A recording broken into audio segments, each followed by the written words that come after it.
Let's talk about why some diabetics get gangrene, okay, and others don't. First of all, what is gangrene? It really has nothing to do with the color green, but when you get gangrene, the tissue, usually in the feet or the toes, start first, and then sometimes in the hand, start turning black, yellow, red, and even kind of a shade of green. Now, the actual word gangrene comes from the Latin word, which means putrefaction, dead or dying tissue. And the reason why the tissue is dying is simply because you're exposing the tissue with way too much sugar, okay? So if your blood sugar is too high, that sugar goes through the vascular system and the tiny little blood vessels, especially starting in the toes, and sometimes in the hands, because you start off from the heart with larger blood vessels, and then it gets down to the bottom of the feet, to the tiny capillaries. Then it comes back through the venous system. But when you expose glucose to your vascular system, you get all sorts of destruction. You get massive oxidation, creates free radicals, hemorrhaging, so you're getting bleeding, getting clotting. The vascular system is becoming thicker and stiffer, and you're getting a healing response, inflammatory response. And all of this is going to stop the blood flow to the tissues and to the nerves. Now, the lining on the inside of the vascular system is called the endothelial layer. And this layer does not require insulin to transport glucose into those cells, which means that if you have insulin resistance, you won't have any resistance there. If there's too much glucose, it's going to drive it right into the tissues, and that's really what's creating the damage.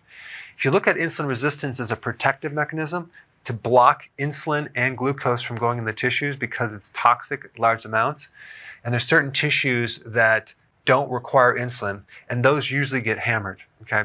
The brain cells, for example, don't require insulin. You have the brain-blood barrier, which does, but not the actual brain cells. The red blood cells don't require insulin. And this is why when you get a test, it's called A1C, they're measuring the amount of exposure of that sugar to the red blood cell to determine if you're a diabetic or not. So the more sugar in the blood, the more vascular problems you're going to have, and that's going to stop the nutrition to the tissues and the oxygen to the tissues, and it's going to start dying, and that's what's called gangrene.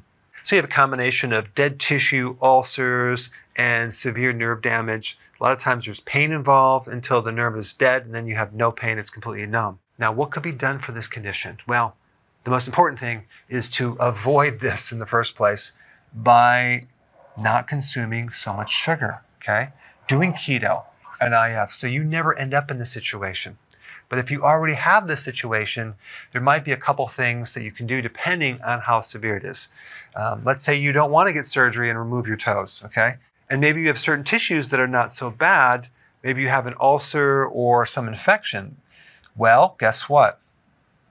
The FDA did approve in 2004 maggot therapy, and I'm not being sarcastic. They actually put maggots in the ulcer to clean up the dead tissue.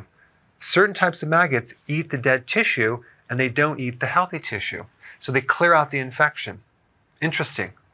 In fact, they're finding that it's even more effective than certain surgeries because it disinfects the area and it stimulates healing. And within 1 or 2 days, it could be totally cleaned out. So these maggots actually release enzymes, and they also release like a broad spectrum antibiotic to kill off the infection. It's quite interesting. But of course, you would want to make sure that you change your diet so you don't keep exposing these tissues to glucose. You don't want to just rely on medication to control your blood sugars. Medication basically takes the excess blood sugar and has to put it somewhere. It doesn't evaporate. It lowers it, but it puts it somewhere in the tissues. But we want to actually eliminate the sugar from the diet.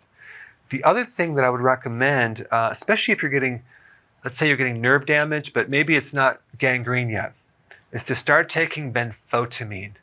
Benfotiamine is a B vitamin that is made into a fat-soluble version, so it penetrates the myelin sheath. It goes right into the nerves and actually can help to protect against the high sugar and the complications. And it's great for peripheral neuropathy. It's called benfotiamine. Get some, take like 4 tablets a day spread out, and you'll see some really wonderful changes with that. Anyway, I wanted to create this video to explain why diabetics get gangrene and what's involved. Thanks for watching. Hey, if you're liking this content, please subscribe now, and I will actually keep you updated on future videos.